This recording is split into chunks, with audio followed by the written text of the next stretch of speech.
Bonjour, ici Julia Munch. Aujourd'hui, Ariel Peters et moi, nous allons vous parler des Kurdes et un peu de l'agitation qui arrive dans la région. Premièrement, je vais vous expliquer un peu l'historique des Kurdes. Alors, les Kurdes sont un peuple descendant des Mèdes. Les Mèdes sont un peuple de l'Iran ancien qui ont formé un empire au 7e siècle avant Jésus-Christ. Les Kurdes ont une population entre 27 et 33 millions. Ils n'ont pas d'État propre à eux-mêmes, mais on peut les retrouver en Arménie, Syrie, Irak, Iran et en Turquie. La majorité des Kurdes se retrouvent en Turquie, mais dans chacun des États mentionnés tantôt, ils sont une minorité. Les Kurdes sont habituellement musulmans sunnites et ils parlent le kurde, une langue proche du persan. Comme je l'ai mentionné tantôt, ils n'ont pas d'État propre à eux-mêmes, mais ils ont une région qui leur appartient qui s'appelle le Kurdistan. Maintenant, je vais vous expliquer un peu l'évolution de la situation des Kurdes. Alors, en 1923, leur identité était niée. Il y avait des interdictions contre la reconnaissance de leur langue et même le mot kurde était interdit. Depuis ce temps, il y a quand même eu des avancées.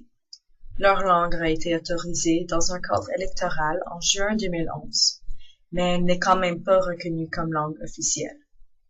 Alors comme vous pouvez quand même constater, leur situation semble s'améliorer, mais à un pas très lent. Aujourd'hui, ils sont au moins reconnus comme peuple. Par contre, il y a de l'agitation constante. Les massacres et bombardements sont interminables et il y a plusieurs manifestations.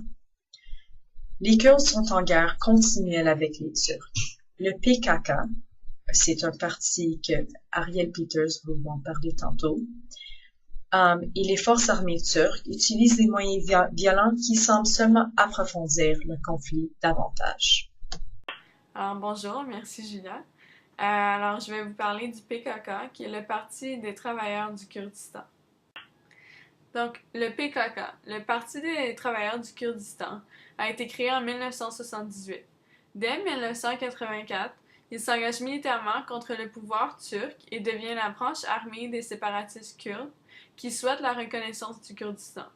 Selon son numéro 2 chef, Murat Karanian, le PKK serait fort d'environ 7 000 à 8 000 hommes, repartis dans la Turquie et l'Irak.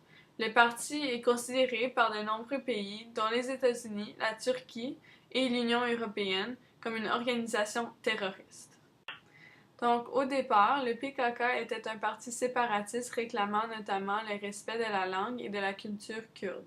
Mais depuis plus de 10 ans, ces revendications séparatistes ont été abandonnées selon Murat Karayelyan, et les revendications se sont concentrées sur la reconnaissance par la Turquie de l'identité kurde. Le parti réclame également un effort d'investissement de la part d'Ankara dans le sud-est de la Turquie, plus pauvre et moins développé que le reste du pays. Donc, la principale figure du PKK est Abdullah Öcalan. L'un de ses fondateurs est toujours considéré comme le leader du parti. Partisan de la paix, il est détenu en tant que créateur et leader d'une organisation terroriste depuis 1999. Sur l'île-prison d'Imrali. Âgé de 62 ans, il reste impliqué dans la résolution du conflit kurde en Turquie. Son numéro 2 et dirigeant actuel du PKK est Murat Karayelyan, l'un des plus anciens membres du parti et un proche d'Öcalan.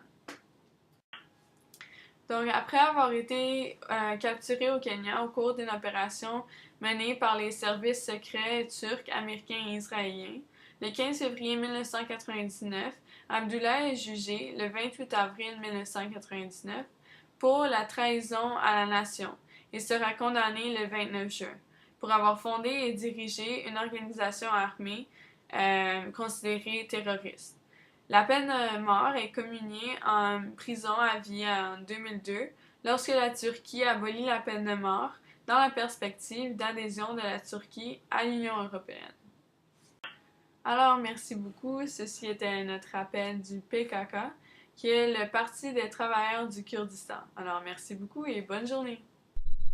Merci Ariel.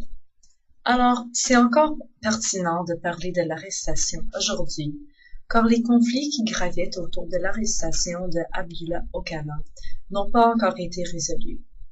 Le février de cette année, il y a même eu une manifestation pour la libération du chef du PKK, Abdullah Öcalan.